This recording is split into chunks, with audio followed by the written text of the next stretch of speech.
For all their brilliance and realistic accounting for human nature in the Constitution they authored, America's founding fathers understood that the ultimate survival of the Republic would require leadership from people of character and decent moral standing.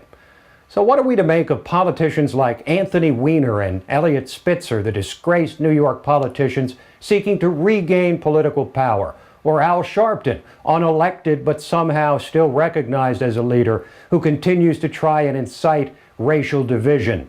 These men appear to possess a character trait that may be more dangerous than any other: narcissism. This character flaw leads a person to do anything to get what they want. It makes a person believe anything he does is okay simply by virtue of the fact that he has done it.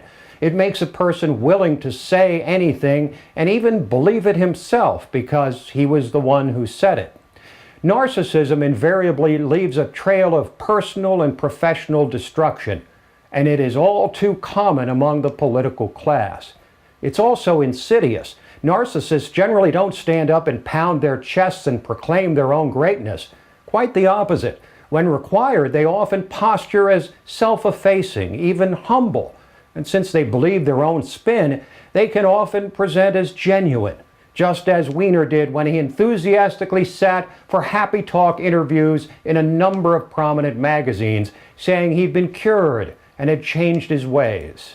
Just as Al Sharpton continues his despicable race baiting while explaining away his shameful ruination of so many lives. But narcissists have no shame and no accountability, and they know just how to throw out the right words and simulate the emotions so valued by the common man. There's never enough to satisfy their single-minded quest for a world that revolves around them and exists for their benefit, and their commensurate need to control all things and people around them. Any accomplishments Weiner, for one, might have had are no longer even relevant. He'll be remembered only for the incomprehensible narcissism that led him to do what no normal person would ever have the audacity to attempt: to return to the very profession that booted him out while continuing to engage in the exact same deviant behavior that caused his disgrace. And Reverend Sharpton, despite losing all credibility with honest people by championing a fraud that destroyed lives and stirred up racial divisions, just keeps on keeping on, ignoring the evidence and the verdict of an impartial jury in the George Zimmerman trial and inciting more racial tension under the guise of justice for Trayvon. There are few character flaws more destructive to lives and to the Republic than narcissism.